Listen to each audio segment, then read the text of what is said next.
spoiler talk time. Let's can go. What's going on, my Marvel fans? Hope you guys are having a great start to your weekend, because Deadpool and Wolverine is officially now in theaters for the entire world to see, and oh my goodness, this movie is definitely worth the hype. So many cameos, so many surprises, so many Easter eggs, and I'm here to talk to you about it all. Yes, it's spoiler video time. That means if you have not seen Deadpool or Wolverine at all, I suggest you click off this video, because we're going to talk about the movie from start to finish with all the cameos, Easter eggs, because I just got back from seeing it for a second time. I will see it a third time too. And you can't stop me. We're here to talk about all the spoilers and stuff that you may have missed in Deadpool or Wolverine. So like I said, you don't want the movie spoiled for you, you better check out now. But for everybody who does want to see the movie, don't care about spoilers, hey, let's talk about the movie for you. Again, spoiler warnings, here we go. Let's talk about Deadpool or Wolverine from start to finish with all the cameos, all the Easter eggs, all the goodness.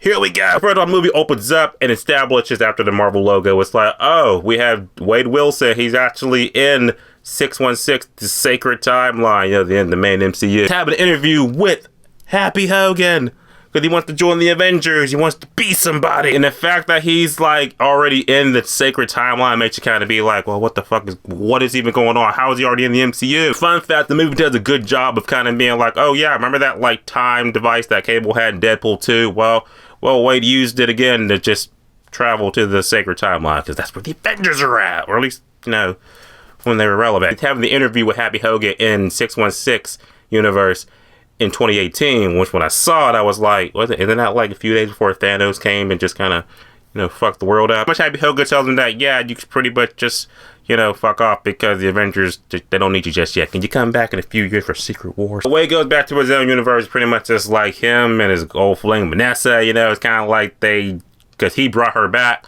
Yeah, the movie kind of wants you to kind of remember what happened in Deadpool 2, kind of the clip shows of that. But I will say, if you saw Deadpool 2, like, recently, then you'll know the gist of, like, yeah, Vanessa's back, but he's kind of just like, I don't really want to be with you, Wade. So he's kind of, like, feeling a bit unfulfilled. He wants to be somebody. He wants to matter. Pretty much one day until the TVA comes in and just pretty much snatches Wade out of his reality and puts him into the TVA to be like, hey, I got a bigger purpose for you. Learn through this new TVA agent paradox that pretty much Wade Wilson, he's needed to pretty much, his universe is gonna like, he's given the opportunity to join the sacred timeline and be a part of the main MCU timeline and shit. Because his universe, what we learn is that there's now a being known as an anchor. There's an anchor person. That's not anchor person. Every universe has like an anchor person where it's like, yeah, that person is killed or something, then that timeline is gonna kind of just, you know, wither away, it's kind of cease to exist and shit. And that's happening in Wade's timeline. It had to deal with Logan. In fact, the beginning of the movie really opens up with, you know, of course, Deadpool being like, hey, you know, we got to this point, and I'm gonna tell you how we got to this point. So flashback time. Pretty much Wade goes to Logan's universe, which I thought were two separate universes, but Logan and Deadpool share the same Fox universe, but Logan's dead in that universe. So Wade tries to dig him up, but then the TVA agents kind of come in and just pretty much kills all of them with Logan's bones, with his expanding bows. Fucks all the TVA agents up. Kill them all. Pretty much try to make this new deal of like, okay, I need to find me a different Wolverine, one that's kind of less dead. So thus, our first round of super cameos appear with all the Logan variants showing up. The first Logan variant was what I call the comic book accurate version. In the sense that he was the comic book height accurate. So a little stubby Logan and shit. So that was like, oh, that was cool. Now the Logan was like, I kind of remember this because I think he was I remember the comic book he was in, but it was the future Logan that had the one arm and shit, just the one hand and the claw. That was crazy. Also played by Hugh Jackman. We also got Hugh Jackman in the first appearance. Hugh Jackman Wolverine with the orange and brown suit. That's my favorite. First time he went against the Hulk. So we do get a Hulk in this movie, but it's kind of like Disney cheaped out. They didn't want to pay Mark Ruffalo, so we only got the back of it. But I think the biggest like, holy shit, the rumors were true, didn't believe it, was when he goes to this one universe. You see this Logan in the back, and you know, you don't see his back. And he turns around, and it's Henry Cavill. Oh my god. Yes, Superman is now Wolverine, and when you see it, you're going to be like, now I want a Logan, I want a Henry Cavill Wolverine movie. Don't fuck him over like Warner Brothers did. So after that, he pretty much finds the Logan that we saw in the trailer and stuff like that. This Logan pretty much fucked over his universe because he, oh, long story. I guess I'll say it right now. More or less, you will learn that Logan in his universe, the humans pretty much just killed all the X-Men, stuff like that. He wasn't there for that, kind of turned his back on them, so they all died. So now Logan pretty much just killed everybody in that universe, killed them all. So yeah, that's why his universe was the shit. And well, he's the worst Logan of them all, because he killed everybody in his universe, literally. He killed them all. He said Paradox pretty much just like, okay, we're going to destroy your universe in, a few hours or so. So in the meantime, goodbye, you're going to the void. So they go to the void, and then you see the big superheroes throw down between Wade and Logan, because that fight scene, Jesus Christ. Between the slices, the guts, the sword, the choreography, it was all framed up really good. It was done. There's fight scenes in this movie, but they're all done in so many different songs. Can't remember all of them. But just know the fight scenes in the movie weren't crazy. They were intense. They were bloody. They were gory. Did I say bloody? It was crazy. I just loved the fight scenes. They were good. While they're in the void, more or less, another cameo comes in. You see this guy talking in a low voice, got a hood on and shit. You don't know who it is. When I heard it, I was like, that sounds like who I think it is. Is it really him? Boom! It was Chris Evans. He's back again. You're just like, Captain America, my captain. I missed you.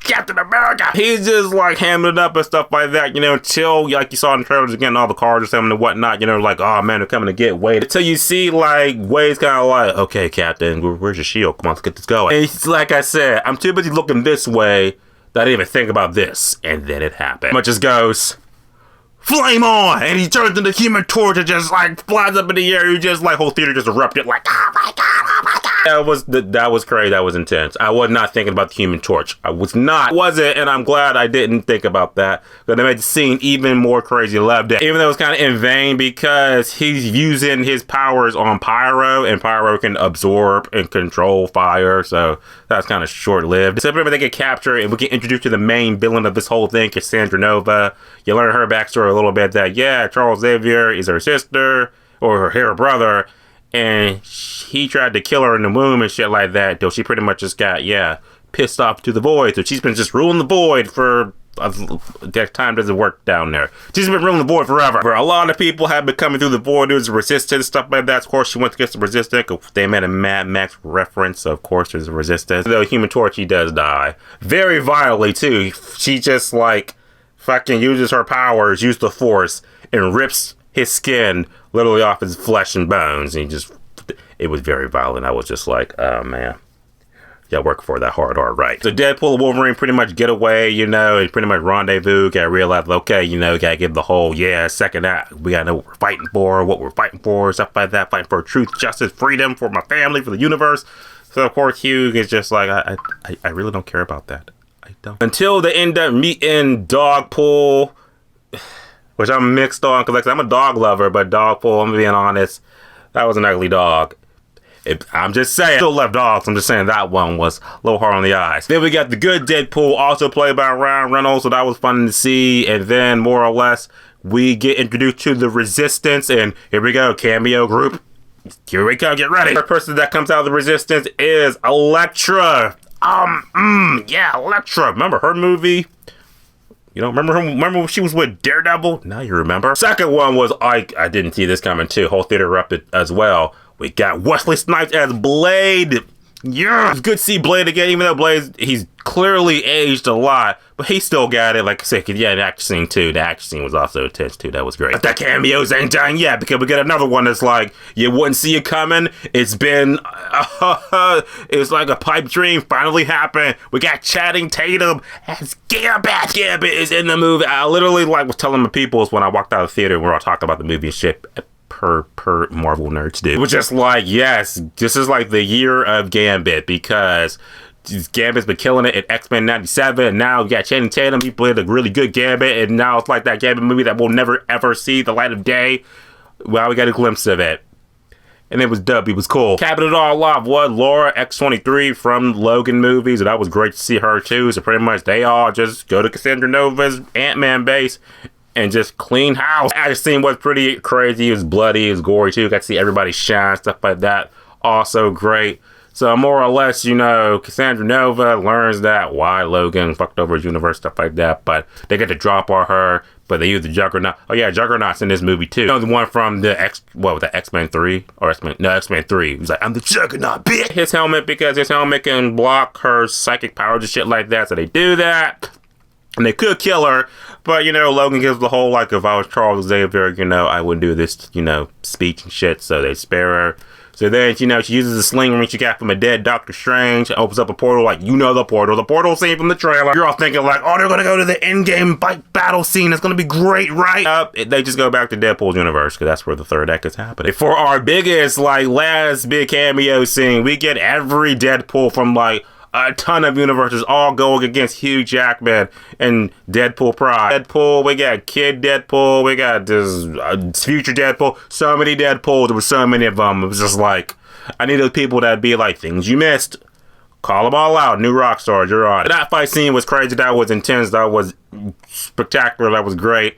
Until we get to the climax in the movie where it's like, okay, Hugh Jackman making a sacrifice to, you know, because she's about to use this device is going to pretty much just destroy all the multiverse, all of them and shit. I think Deadpool's going to sacrifice himself, but no, Logan comes in because he obviously saw Guardians of the Galaxy 1. They hold hands, lock hands, and they pretty much kill Cassandra Nova, overload the machine, and they got, what's the black chick's name from Loki? Renslayer, that's her name. She's pretty much just like, yeah, I see good things for you. In Secret Wars. The movie just pretty much ends with Wade and Logan. They're in Laura. They're all in his universe. I think it was 1006 or some shit like that. But they're in their universe.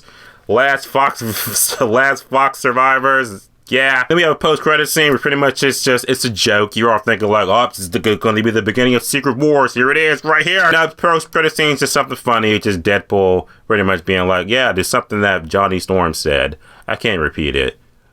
But watch post-credit scene and then you'll know what I'm talking about. And then Deadpool Wolverine is finally out. It was an incredible movie to see. Definitely the Marvel experience that I feel that fans and non-Marvel fans have a great time with. Great celebration to the Foxverse. Good to see Hugh Jackman back as Wolverine. It was great.